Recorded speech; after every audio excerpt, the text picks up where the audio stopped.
Hi അസ്സലാമു അലൈക്കും. Welcome back to your channel.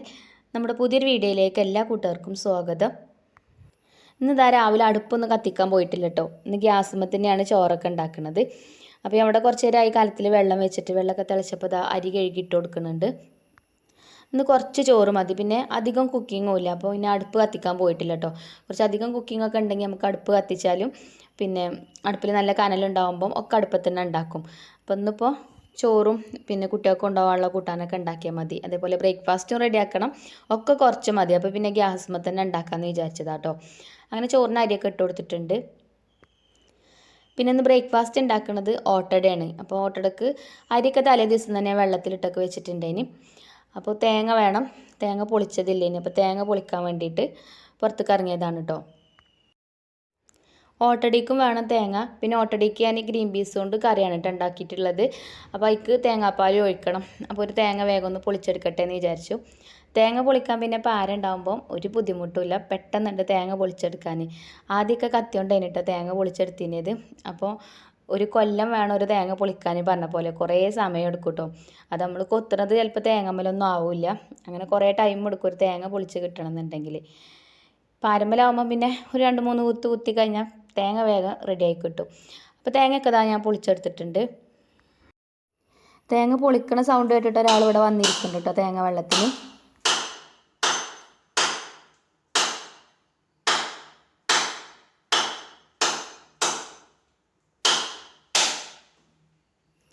തേങ്ങയാണെങ്കിലോ കുറേ വെട്ടിയിട്ടാട്ടോ അതൊന്ന് പൊട്ടി കിട്ടിയത്.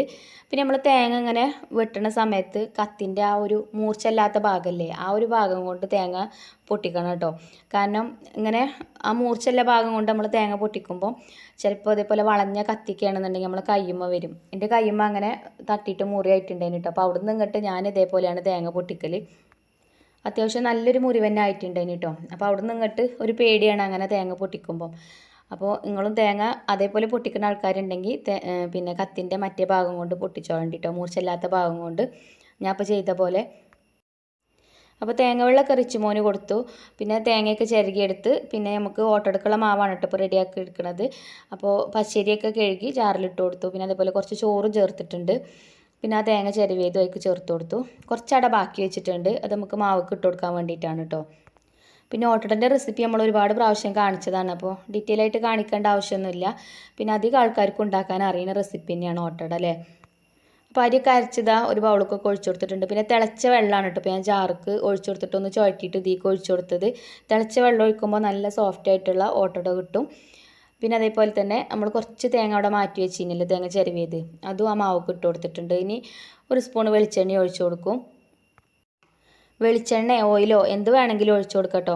വെളിച്ചെണ്ണയിലാവുമ്പം ആ ഒരു നാടൻ ടേസ്റ്റ് ഉണ്ടാവും. അപ്പോൾ നമ്മുടെ അടുത്ത് എന്താണോ ഉള്ളത് അത് ഒരു സ്പൂണ് ചേർത്ത് കൊടുക്കുക. അപ്പോൾ നല്ല മയത്തിലുള്ള ഓട്ടട കിട്ടും, അതിന് വേണ്ടിയിട്ടാണ് കേട്ടോ പിന്നെ വെളിച്ചെണ്ണ ചേർത്ത് കൊടുക്കുന്നത്. പിന്നെ ചട്ടിയിൽ വല്ലാതെ അങ്ങോട്ട് ഒട്ടിപ്പിടിക്കുകയും ചെയ്യൂല. പിന്നെ ഓട്ടടൻ്റെ മാവിൽ ചോറ് ചേർക്കുമ്പോഴാണ് അതിൻ്റെ അടിഭാഗം കരിഞ്ഞു പോവുക.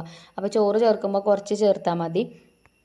ചോറ് ചേർക്കാതെ ഉണ്ടാക്കട്ടോ ഓട്ടട, ചോറ് ചേർക്കാതെ നമ്മൾ ഉണ്ടാക്കലുണ്ട് ഓട്ടടയൊക്കെ. അങ്ങനെ ഓട്ടടൻ്റെ മാവൊക്കെ റെഡിയാക്കിയപ്പോൾ തന്നെ നമ്മൾ ചോറും വന്നിട്ടുണ്ടേന്. ചോറ് റേഷൻ കടയിൽ തരിയാണ് കേട്ടോ, അപ്പോൾ പെട്ടെന്ന് വേവും. അങ്ങനെ ചോറ് വന്നിട്ട് പിന്നെ ഞാനത് അടുപ്പത്തുനിന്ന് വാങ്ങി വെച്ചിട്ട് ഓട്ടട ചൂടാനുള്ള ചട്ടി അടുപ്പത്ത് വെച്ചിട്ടുണ്ട്.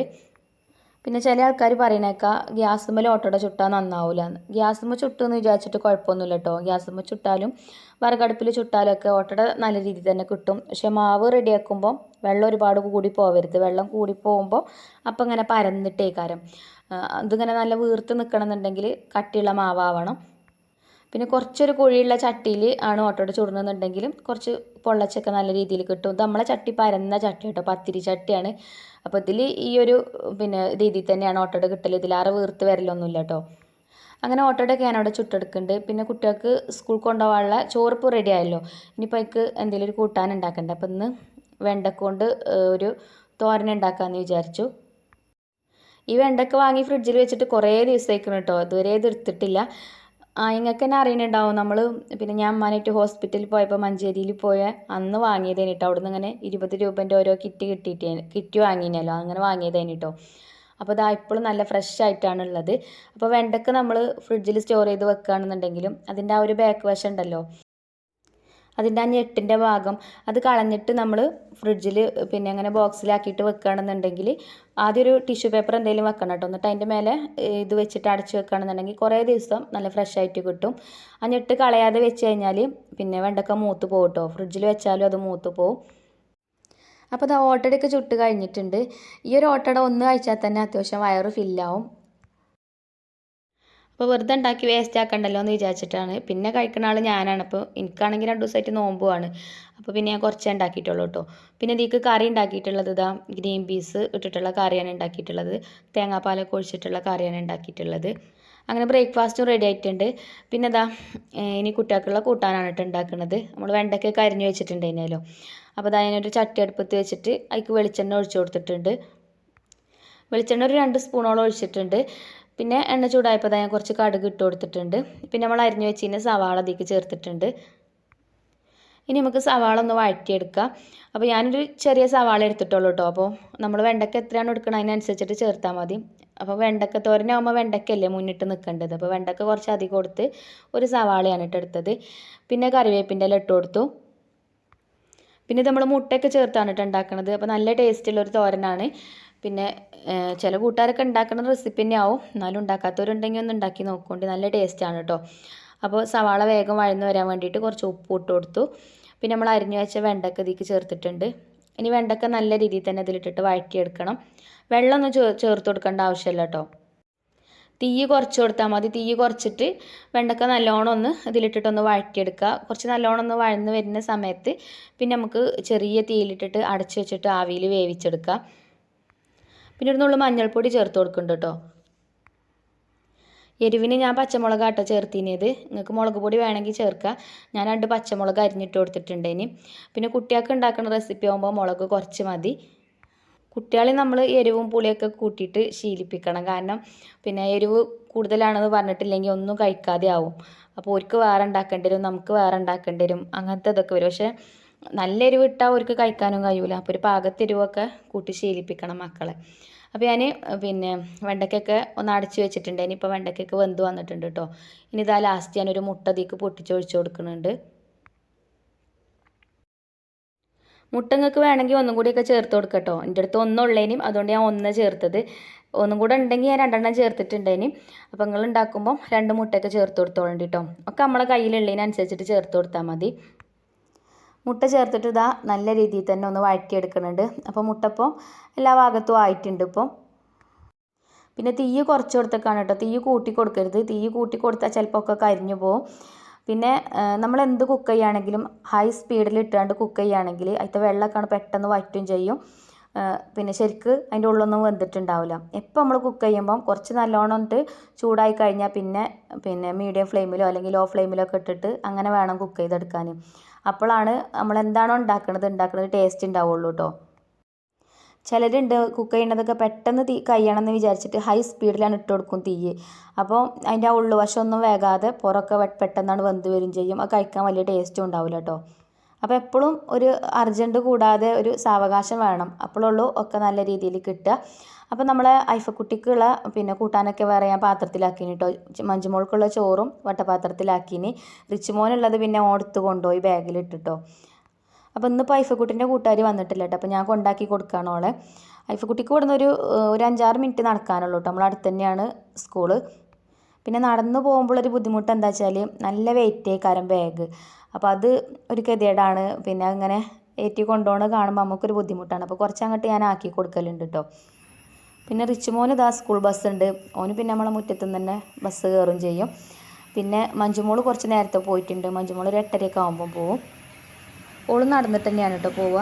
പിന്നെ നമ്മളെ ചിഞ്ചുമോൾക്ക് ക്ലാസ് തുടങ്ങിക്കണോ എന്നൊക്കെ ചോദിച്ചിട്ട് കമൻറ്റിൽ അങ്ങനെ ചില കൂട്ടുകാരൊക്കെ ചോദിക്കലുണ്ട്. ക്ലാസ് തുടങ്ങിയിട്ടില്ല കേട്ടോ. അടുത്ത മാസമാണ് ക്ലാസ് തുടങ്ങുക. അങ്ങനെ ആ മക്കളൊക്കെ പോയി. പിന്നെ നമ്മളെ ക്ലീനിങ്ങും കാര്യങ്ങളൊക്കെ തീർക്കാൻ വേണ്ടിയിട്ട് നിന്ന്. പിന്നെ കുക്കിങ്ങൊന്നും ചെയ്തിട്ടില്ല കേട്ടോ. പിന്നെ നോമ്പായതുകൊണ്ട് എനിക്കൊന്നും വേണ്ടല്ലോ. പിന്നെ ചിഞ്ചുവിന് കഴിക്കാൻ കുട്ടികൾക്ക് രാവിലെ ഉണ്ടാക്കിയതൊക്കെ ഉണ്ട്. അത് മതി വിചാരിച്ചു.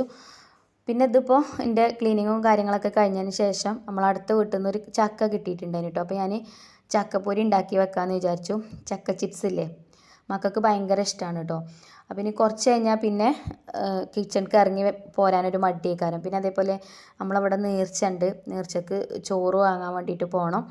കുട്ടികളില്ലാത്തതുകൊണ്ട് ഞാൻ തന്നെ പോകേണ്ടി വരും. അപ്പോൾ ആ ഒരു നേരത്ത് ഇപ്പോൾ ഇത് ഉണ്ടാക്കാനും പറ്റില്ല. അപ്പോൾ നമ്മളെ മഞ്ജുവിന് ഭയങ്കര ഇഷ്ടമാണ് കേട്ടോ ഈ ഒരു ചക്ക ചിപ്സ്. മഞ്ജുവിനും റിച്ചുവിനും ഐഫക്കുട്ടിക്കൊക്കെ ഇഷ്ടം തന്നെയാണ്. അപ്പോൾ എന്നാൽ അത് ഉണ്ടാക്കി വെക്കാമെന്ന് വിചാരിച്ചു. എന്തായാലും ഇപ്പോൾ വേറെ പണിയൊന്നുമില്ല. അപ്പോൾ ചക്ക നല്ല ഇഷ്ടമാണ് പറഞ്ഞിട്ട് കാര്യമില്ല. ചക്കമ്മ പണിയെടുക്കുമ്പോൾ ഈ ഒരു വളഞ്ഞ് കയ്യുമ്മലാവുമ്പോഴാണല്ലേ ഒരു ഗതികേടാണത്. അപ്പോൾ ഞാനിത് അവിടെ പുറത്ത് നമ്മളെ അലക്കണ കല്ലുമ്മക്കാണ് കേട്ടോ കൊണ്ടുവന്നിട്ടുള്ളത്. അപ്പോൾ അവിടെ ഒരു വാഴൻ്റെ ഇല വിരിച്ചിട്ടുണ്ട്. ചെറിയ ഒരു കഷ്ണം ചക്കയുള്ളൂ. അപ്പോൾ അതുകൊണ്ട് വേഗം അതിൻ്റെ ചുളയൊക്കെ ഇരിഞ്ഞെടുത്തിട്ട് നമുക്ക് ചക്ക ചിപ്സൊക്കെ ഉണ്ടാക്കിയെടുക്കാമെന്ന് വിചാരിച്ചു. അപ്പോൾ ഞാൻ ഈ ചക്ക ഇരിഞ്ഞ് കണ്ടാണ്ട് ചിഞ്ചുമോളും വന്നിട്ടുണ്ടായിന്. അങ്ങനെ ചിഞ്ചുമോളും ചക്ക ചുള ഇരിഞ്ഞ് തരാനൊക്കെ കൂടിയിട്ടുണ്ടായിന് കേട്ടോ.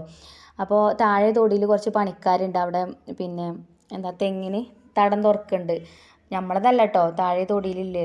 അപ്പോൾ ആ പണിക്കാർ ഇത് കണ്ടിട്ട് ഇങ്ങനെ നോക്കുന്നുണ്ട്. അപ്പോൾ ചിഞ്ചുമോൾ ചോദിച്ച് ചക്കച്ചോള വേണോ എന്ന് ചോദിച്ച്. നോക്കണ കണ്ടപ്പം വേണ്ടിയിട്ടാണ് തോന്നി. അപ്പോൾ വേണം പറഞ്ഞപ്പോൾ കുറച്ച് ഓർക്കും കൊടുത്തിട്ടോ അതിൽ നിന്ന്. അങ്ങനെ ബാക്കിയുള്ളത് ഇതാ ഞാൻ കുരുവൊക്കെ കളഞ്ഞിട്ട് അകത്തേക്ക് കൊണ്ടുവന്നിട്ടുണ്ട്. എന്നിട്ട് ഇത് അതേപോലെ കനം കുറച്ച് അരിഞ്ഞെടുത്തിട്ടുണ്ട്. ഇനിയിപ്പോൾ കട്ടിംഗ് ബോർഡും ഇട്ടുകൊണ്ട് അങ്ങനെ അരിഞ്ഞെടുക്കണമെങ്കിൽ അങ്ങനെ അരിഞ്ഞെടുക്കാം കേട്ടോ. ഞാൻ ഇപ്പോൾ കത്തി കൊണ്ട് കയ്യിൽ വെച്ചിട്ട് തന്നെയാണ് ഇത് അരിഞ്ഞെടുത്തിട്ടുള്ളത്. അപ്പോൾ നമ്മൾ ചക്ക ചിപ്സ് ഉണ്ടാക്കുമ്പം നല്ല കറുമുറയുള്ള ചക്ക ചിപ്സ് കിട്ടാനുള്ള ടിപ്പ് ഞാനിതിൽ പറയുന്നുണ്ട് കേട്ടോ. അപ്പോൾ നമ്മളിതാ ഒരു പാത്രത്തേക്ക് ഇതിക്ക് ആവശ്യത്തിനുള്ള ഉപ്പ് കൊടുത്തിട്ടുണ്ട്. കുറച്ച് വെള്ളം ഒഴിച്ചിട്ടുണ്ട്. 1 സ്പൂൺ വെള്ളം ഒഴിച്ചിട്ടുള്ളൂ കേട്ടോ. പിന്നെ കുറച്ച് മഞ്ഞൾപ്പൊടി ഇതിൽ കലക്കിയിട്ടുണ്ട്. പിന്നെ ചക്കയിൽ പെട്ടെന്ന് ഉപ്പ് കയറും, കുറച്ച് ഉപ്പ് ഇട്ട് കൊടുത്താൽ മതി. പിന്നെ ഇതാ നമ്മൾ ഈ ചക്ക അരിഞ്ഞ് വെച്ച ഈ ഒരു പാത്രത്തിൽ തന്നെ ഉപ്പും മഞ്ഞൾപ്പൊടിയൊക്കെ ഇട്ട് കൊടുത്ത് കൈ കൊണ്ട് ഇങ്ങനെ കുഴച്ചെടുത്ത് കഴിഞ്ഞാൽ അതിലിങ്ങനെ വെള്ളം ഇങ്ങനെ ഇറങ്ങി വരും. അപ്പോൾ നമ്മളിത് ഫ്രൈ ചെയ്തെടുക്കുന്ന സമയത്ത് ചക്ക പറ്റ കുഴഞ്ഞു പോകും കേട്ടോ. അപ്പോൾ അതില്ലാതെക്കാൻ വേണ്ടിയിട്ടാണ് നമ്മളങ്ങനെ ഒരു ചെറിയൊരു ബൗൾ എടുത്തിട്ട് അതിക്ക് ഉപ്പും മഞ്ഞൾപ്പൊടിയൊക്കെ ചേർത്ത് കൊടുത്തിട്ടുള്ളത്. ഇനി നമുക്കത് ഈ എണ്ണയ്ക്കാണ് കേട്ടോ ചേർത്ത് കൊടുക്കുക. ചേർത്ത് കൊടുക്കുന്ന സമയത്ത് ഞാൻ പറയാം. അപ്പോൾ ഞാനിത് അവിടെ ഒരു ഇരുമ്പിൻ്റെ ചട്ടി അടുപ്പത്ത് വെച്ചിട്ടുണ്ട്. ഇതിക്ക് വെളിച്ചെണ്ണയാണ് കേട്ടോ ഞാൻ ഒഴിച്ചു കൊടുക്കുന്നത്. വെളിച്ചെണ്ണയ്ക്ക് പകരം ഓയിൽ വേണമെങ്കിലും എടുക്കട്ടോ. ഞാൻ ഇപ്പോൾ അധികം വെളിച്ചെണ്ണ തന്നെയാണ് യൂസ് ചെയ്യൽ. കാരണം ഓയിൽ അധികം ഉപയോഗിക്കാൻ പാടില്ല, ഹെൽത്തിന് പ്രോബ്ലം ആണെന്നൊക്കെ പറയണ കേൾക്കാം. അപ്പോൾ നമ്മൾ പാട്ടിയ വെളിച്ചെണ്ണ എന്തായാലും ഉണ്ട്. നമ്മൾ വെളിച്ചെണ്ണ കാട്ടിയിട്ടുണ്ട് കേട്ടോ. അപ്പോൾ ആ ഒരു വെളിച്ചെണ്ണയിലാണ് നമ്മളിത് ഉണ്ടാക്കുന്നത്. പിന്നെ എണ്ണ നല്ലോണം ചൂടായിട്ട് വേണം നമ്മൾ ചക്കതിക്ക് ഇട്ട് കൊടുക്കാൻ. ഇല്ലെങ്കിൽ വേഗം എണ്ണ കുടിക്കും കേട്ടോ. എണ്ണ കുടിക്കുമ്പോൾ പിന്നെ നമ്മൾ എത്ര എണ്ണ ഒഴിച്ചു കൊടുത്താലും എണ്ണ അങ്ങനെ വറ്റി വരും. അപ്പോൾ നമ്മളിപ്പോൾ എണ്ണ നല്ലോണം ചൂടായപ്പോഴത്തേക്ക് ചക്ക അരിഞ്ഞ് ചേർത്ത് കൊടുത്തു. കുറച്ച് ചേർത്തിട്ടുള്ളൂ കേട്ടോ. കുറേ ചേർത്ത് കൊടുത്തു കഴിഞ്ഞാൽ ഓയിൽ കുറേ ഉണ്ടെങ്കിൽ കുറേ ചേർത്ത് കൊടുക്കുക. നമ്മൾ കുറച്ച് ഓയിൽ ഒഴിച്ചു കൊടുത്തിട്ടുള്ളൂ. അപ്പോൾ അതിനനുസരിച്ചിട്ടുള്ള ചക്ക അരിഞ്ഞവും ചേർത്ത് കൊടുത്തു. പിന്നെ ആ ഒരു പിന്നെ എണ്ണയ്ക്ക് തന്നെ നമ്മളിവിടെ ഒരു ബൗളിൽ മഞ്ഞൾപ്പൊടി ഉപ്പും കലക്കി വെച്ചിട്ടുണ്ടായിരുന്നല്ലോ, അതിന് കുറച്ചേക്ക് ചേർത്ത് കൊടുത്തിട്ടോ. എന്നിട്ട് നമ്മൾ ഹൈ ഫ്ലെയിമിൽ ഇട്ടിട്ട് തന്നെയാണ് കേട്ടോ ഫ്രൈ ചെയ്തെടുത്തത്. അപ്പോൾ കുറച്ച് സമയം എണ്ണയിലിട്ടിട്ട് അങ്ങോട്ടും ഇങ്ങോട്ടൊക്കെ ഇളക്കി. ഇതിപ്പോൾ ഒറ്റ പ്രാവശ്യം ഇങ്ങനെ ഫ്രൈ ചെയ്തെടുത്ത് കഴിഞ്ഞാൽ നമുക്ക് പിന്നെ നല്ല ക്രിസ്പി ആയിട്ട് കിട്ടൂല. അങ്ങനെ കിട്ടണമെന്നുണ്ടെങ്കിൽ ഇത് ഒരു പ്രാവശ്യം ഇങ്ങനെ ഫ്രൈ ചെയ്തെടുത്തിട്ട് തണുത്തതിന് ശേഷം പിന്നെ വീണ്ടും നമ്മൾ ഈ ഒരു എണ്ണയിലിട്ടിട്ട് ഫ്രൈ ചെയ്തെടുക്കണം കേട്ടോ. അപ്പോഴാണ് നമുക്ക് ഒറിജിനൽ ചക്ക ഫ്രൈ ആയിട്ട് കിട്ടുള്ളൂ. ചക്ക ചിപ്സ് കേട്ടോ, ചക്ക ചിപ്സ് ആയിട്ട് കിട്ടുള്ളൂ. അപ്പോൾ ഇതാ ഒരു ട്രിപ്പ് ഞാൻ ഫ്രൈ ചെയ്തെടുത്തു. പിന്നെ ഇതാ രണ്ടാമത്തെ ട്രിപ്പ് ഇട്ട് കൊടുത്തിട്ടുണ്ട്. അപ്പോൾ ടോട്ടൽ ഒരു 4 ട്രിപ്പ് ഫ്രൈ ചെയ്തെടുക്കാൻ വേണ്ടിയിട്ടുണ്ടായിന് കേട്ടോ അത്. അപ്പോൾ ഒക്കെ കൂടെ നമ്മൾ വീഡിയോയിൽ കാണിക്കണില്ല. ഒക്കെ കൂടെ കാണിച്ചു കഴിഞ്ഞാൽ വീഡിയോ ഒരുപാട് ലെങ്ത്ത് കൂടുതലാവും. അപ്പോൾ ഞാൻ പറഞ്ഞത് നിങ്ങൾക്ക് മനസ്സിലായിട്ടുണ്ടാവും എന്ന് വിചാരിക്കണേ. ഒരു പ്രാവശ്യം ഇതേപോലെ നമ്മൾ ഫ്രൈ ചെയ്തെടുക്കുക. എന്നിട്ട് അത് തണുത്തതിന് ശേഷം പിന്നെ വീണ്ടും നമുക്ക് ഈ എണ്ണയിലിട്ടിട്ട് തന്നെ ഒന്നും കൂടെ ഫ്രൈ ചെയ്തെടുക്കണം. പെട്ടെന്നാവും കേട്ടോ. നല്ല ചൂടുള്ള എണ്ണയ്ക്ക് ഇട്ട് കൊടുത്തിട്ട് നമ്മൾ ഇതേപോലെ ചട്ടുകം വെച്ചിട്ട് നല്ലോണം ഇളക്കി കൊടുത്താൽ മതി. അപ്പോൾ എല്ലാ ഭാഗവും പെട്ടെന്ന് ഫ്രൈ ആയി വരും. അപ്പോൾ അത് നമ്മളിപ്പോൾ ഫസ്റ്റ് പിന്നെ ഫ്രൈ ചെയ്തെടുത്ത 2 പ്രാവശ്യം ആയിട്ടിട്ടിട്ട് ഫ്രൈ ചെയ്തെടുത്ത പിന്നെ ചക്കയാണ് കേട്ടോ. അപ്പോൾ അതിതാ ഞാനൊരു വാഴൻ്റെ ഇല ഇവിടെ വിരിച്ചിട്ട് അതിലേക്ക് ഇങ്ങനെ പിന്നെ പരത്തി കൊടുക്കുന്നുണ്ട്. ചൂടാറാൻ വേണ്ടിയിട്ടാണ് കേട്ടോ. ഇനി എന്തെങ്കിലും വട്ടുള്ള പാത്രത്തിലാക്കിയിട്ട് ഫാനിൻ്റെ ചോട്ടിൽ കൊണ്ടുപോയി വെച്ചാലും മതി. ഞാൻ ഇപ്പോൾ ഫാനിൻ്റെ ചോട്ടിലേക്കൊന്നും പോയിട്ടില്ല. ഇവിടെ നമ്മളെ കിച്ചണിൽ തന്നെ കൗണ്ടർ ടോപ്പും അങ്ങനെ വാഴൻ്റെ ഇല വിരിച്ചിട്ട് കനല്ലാതെ അങ്ങനെ പരത്തി കൊടുത്തേക്കാണ് കേട്ടോ. പെട്ടെന്ന് ചൂടാറും. അപ്പോൾ നമുക്കിതുപോലെ ഇത്രയും കൂടി ഉണ്ട് കേട്ടോ ഫ്രൈ ചെയ്തെടുക്കാൻ.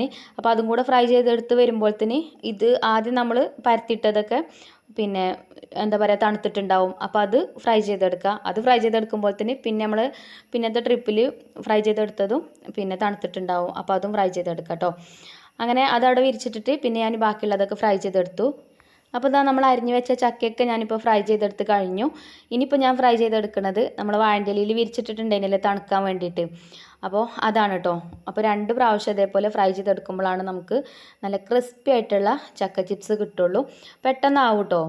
രണ്ടാമത്തെ പ്രാവശ്യം നമ്മൾ ഫ്രൈ ചെയ്യുമ്പോൾ ഇതേപോലെ ചൂടായ എണ്ണയ്ക്ക് ഇട്ടിട്ട് നല്ലോണം നമ്മൾ ചട്ടുകം വെച്ചിട്ട് നല്ലോണം ഇളക്കി കൊടുത്താൽ മതി. അപ്പോൾ ഇങ്ങനെ കളറ് മാറി നമ്മൾ ഒറിജിനൽ ചക്ക ചിപ്സിൻ്റെ ആ ഒരു കളറായിട്ട് വരും. അപ്പോൾ നമുക്ക് എണ്ണയിൽ നിന്ന് മാറ്റി കൊടുക്കാം. കരിയാതെ നോക്കണം കേട്ടോ. പിന്നെ അതേപോലെ തന്നെ ഞാൻ നേരത്തെ പറഞ്ഞ പോലെ തന്നെ ഹൈ ഫ്ലെയിമിൽ ഇട്ടിട്ട് തന്നെ നോക്കുക. കാരണം ഫ്രൈ ചെയ്തെടുക്കാൻ നോക്കുക. കാരണം എന്താ പറയുക, എണ്ണ വേഗം കുടിക്കൂട്ടോ അല്ലെങ്കിൽ. ഇനി ഇതേപോലെ തന്നെ നമുക്ക് ബാക്കിയുള്ളതൊക്കെ ഫ്രൈ ചെയ്തെടുക്കുക. അപ്പോൾ ഒക്കെ കൂടെ ഒരുമിച്ച് ഇടണ്ട കേട്ടോ. ഞാനിപ്പോൾ ഈ ചെയ്യുന്ന പോലെ കുറേശ്ശെ ചേർത്താൽ മതി. അപ്പോൾ പെട്ടെന്നാവും. ഒക്കെ കൂടെ ഇട്ട് കഴിഞ്ഞാൽ എല്ലാ ഭാഗത്തും എണ്ണ ഇങ്ങോട്ട് ആവില്ല. പിന്നെ എല്ലാ ഭാഗവും അങ്ങോട്ട് ക്രിസ്പിയായി വരാനും ബുദ്ധിമുട്ടാവും കേട്ടോ. ഇതേപോലെ കുറേശ്ശെ ഇട്ടാൽ പെട്ടെന്നാവും. അപ്പോൾ ചക്കയൊക്കെ ഒരുപാട് കിട്ടുന്ന സമയത്തൊക്കെ നമുക്ക് ഇതേപോലെ ഉണ്ടാക്കി വെക്കുകയാണെന്നുണ്ടെങ്കിൽ പിന്നെ കുറേ കഴിയുമ്പോഴൊക്കെ ചക്ക ചിപ്സിനൊക്കെ പൂതി വരുന്ന സമയത്തൊക്കെ നമുക്ക് എടുത്ത് കഴിക്കാം. അങ്ങനെ തണുത്ത് പോകുന്നില്ല കേട്ടോ. നല്ല ഡ്രൈ ആയിട്ടുള്ള ഭരണിയിൽ നമ്മൾ ഇതേപോലെ ഫ്രൈ ചെയ്ത് സൂക്ഷിക്കുകയാണെന്നുണ്ടെങ്കിൽ നമുക്ക് ഇങ്ങനെ നല്ലോണം മഴയൊക്കെ പെയ്യണ സമയത്തൊക്കെ ഇടയ്ക്കൊക്കെ എടുത്ത് കഴിക്കാനൊക്കെ പറ്റും. അപ്പോൾ നമുക്കിപ്പോൾ കുറച്ചുള്ളൂ ഇപ്പോൾ കിട്ടിയിട്ട്. ഇപ്പോഴത്തെ ആവശ്യത്തിന് മാത്രം ഉണ്ടാക്കിയതാണ് കേട്ടോ. കുട്ടികൾ സ്കൂളിട്ട് വരുമ്പോൾ ഇത് കഴിച്ചാൽ വയറ് നിറയൊന്നുമില്ല. എന്നാലും അവർക്ക് ഇങ്ങനെ ഇടയ്ക്ക് കുറിക്കാനൊക്കെ കൊടുക്കാമല്ലോ. ഇനി നിങ്ങൾക്കിത് കഴിക്കുമ്പോൾ ചെറിയൊരു എരിവൊക്കെ വേണമെന്ന് വേണമെന്നുണ്ടെങ്കിൽ കുറച്ച് മുളക് പൊടി ഒന്ന് വിതറി കൊടുത്താലും മതി. ഇപ്പോൾ ഇതാ കണ്ടില്ലേ, നമ്മൾ ഒക്കെ ഇപ്പോൾ ഫ്രൈ ചെയ്തെടുത്തിട്ടുണ്ട് കേട്ടോ. ഇപ്പോൾ നല്ല ക്രിസ്പി ആയിട്ട് തന്നെ കിട്ടിയിട്ടുണ്ട് ഇത്. നമ്മളിങ്ങനെ കയ്യിലെടുത്ത് ഇങ്ങനെ പൊട്ടിക്കുന്ന സമയത്ത് പൊട്ടിക്കുമ്പോൾ ആ ഒരു സൗണ്ട് കേൾക്കുന്നുണ്ടല്ലോ. വീഡിയോയിൽ കേൾക്കുന്നുണ്ടോ എന്ന് അറിയില്ല. നല്ല സൗണ്ട് കേൾക്കുന്നുണ്ട് കേട്ടോ. നല്ല ക്രിസ്പി ആയിട്ട് തന്നെ നമുക്ക് കിട്ടിയിട്ടുണ്ട്. ഇല്ലെങ്കിൽ ചതഞ്ഞു പോവേ ചെയ്യുള്ളൂ. ഇനി നമുക്കിത് ബോട്ടിലാക്കിയിട്ട് സൂക്ഷിക്കാനാണെന്നുണ്ടെങ്കിൽ ഇതിൻ്റെ ആവി ഒന്ന് പോയതിന് ശേഷം വേണം കേട്ടോ നമ്മൾ ബോട്ടിലാക്കിയിട്ട്, നല്ല ഡ്രൈ ആയിട്ടുള്ള ബോട്ടിലാക്കിയിട്ട് നല്ല ടൈറ്റായിട്ട് അടച്ചു വെക്കാൻ. ഇല്ലെങ്കിൽ പിന്നെ അതിൻ്റെ ആ ഒരു വിയർപ്പ് ഇറങ്ങിയിട്ട് ചെറുതായിട്ട് നനവും കാര്യങ്ങളൊക്കെ വരും. അപ്പോൾ ആ ഒരു ക്രിസ്പിനെസ്സൊക്കെ പോവും. പിന്നെ ഇതാണ് ഞാൻ പറഞ്ഞല്ലോ അവിടെ പള്ളിയിൽ നേർച്ച ഉണ്ടായിനി എന്നുള്ളത്. അപ്പോൾ പിന്നെ അസ്രസ്കാരമൊക്കെ കഴിഞ്ഞതിന് ശേഷം മൗലിദും കാര്യങ്ങളൊക്കെ ഉണ്ടായിനി. അപ്പോൾ അതൊക്കെ കഴിഞ്ഞതിന് ശേഷം നമുക്ക് ചോറൊക്കെ കിട്ടിയിട്ടുണ്ടായിനി പള്ളിയിൽ നിന്ന്. അപ്പോൾ അതൊക്കെയാണ് കേട്ടോ ഒന്നിപ്പോൾ നമുക്ക് നോമ്പ് തുറക്കണ സമയത്ത് കഴിക്കാനും രാത്രികൾക്കൊക്കെ തന്നെയാണ് നമ്മളെ ഫുഡ്. പിന്നെ നമ്മൾ ഈ ഒരു വീഡിയോ 2 ദിവസം മുന്നേ എടുത്ത് വെച്ചതാണ് കേട്ടോ. അത് ഇന്നലെ ഇടേണ്ട വീഡിയോ തന്നെ, പക്ഷേ ഇന്നലെ വീഡിയോ ഇടാൻ പറ്റിയില്ലല്ലോ. അപ്പോൾ അതുകൊണ്ട് ഇന്ന് അപ്ലോഡ് ആക്കണമെന്നുള്ളൂ. അപ്പോൾ ഞാനിത് കൊണ്ടുവന്നപ്പോൾ തന്നെ മക്കൾ സ്കൂളിട്ടൊക്കെ വന്നിട്ടുണ്ടായിന്. അപ്പോൾ അവർക്കൊക്കെ ചൂടോട് കൂടിയിട്ട് തന്നെ കുറച്ച് ചോറൊക്കെ എടുത്ത് വിളമ്പി കൊടുത്തു. നമ്മൾ ഐഫക്കുട്ടിക്കൊക്കെ ഇഷ്ടമായിക്കണം കേട്ടോ. ഐഫക്കുട്ടിക്ക് അങ്ങനെ ഇങ്ങനത്തെ ചോറിനോടൊന്നും വലിയ താല്പര്യം ഉണ്ടാവില്ല. പക്ഷേ ഇന്നിപ്പോൾ ഈ കൊടുത്ത ചോറ് നല്ല ഉഷാറായിട്ട് കഴിച്ചിട്ടുണ്ട്. നല്ല ഇഷ്ടപ്പെട്ടിട്ടുണ്ട്. നല്ല ഇഷ്ടമായി എന്ന് പറഞ്ഞും ചെയ്തു കേട്ടോ. മറ്റേത് ഉലുവട്ട ചോറുമൊക്കെ പറ്റലില്ല. അപ്പോൾ ഇന്നത്തെ നമ്മളെ വീഡിയോ ഇതൊക്കെ തന്നെയാണ് കേട്ടോ. അപ്പോൾ നിങ്ങൾക്ക് വീഡിയോ ഇഷ്ടപ്പെട്ടിട്ടുണ്ടാവുമെന്ന് വിചാരിക്കുകയാണ്. വീഡിയോ ഇഷ്ടമായിട്ടുണ്ടെങ്കിൽ ലൈക്ക് ചെയ്യുക. അതേപോലെ തന്നെ നമ്മളെ ചാനൽ സബ്സ്ക്രൈബ് ചെയ്യാതെ ഏതെങ്കിലും കൂട്ടുകാർ കാണുന്നുണ്ടെങ്കിൽ ഒന്ന് സബ്സ്ക്രൈബ് ചെയ്ത് സപ്പോർട്ട് ചെയ്യുക. പിന്നെ അതുപോലെ തന്നെ നിങ്ങൾ പിന്നെ ഫേസ്ബുക്കിലാണ് നമ്മളെ വീഡിയോ കാണുന്നുണ്ടെങ്കിൽ നമ്മൾ പേജൊന്ന് ഫോളോ ചെയ്യാനൊന്നും മറക്കരുത് കേട്ടോ. അപ്പോൾ ഇൻഷാ അല്ലാഹ് നല്ല അടിപൊളിയായിട്ടുള്ളൊരു വീഡിയോ ആയിട്ട് നമുക്ക് വീണ്ടും കാണാം. Thank you for watching.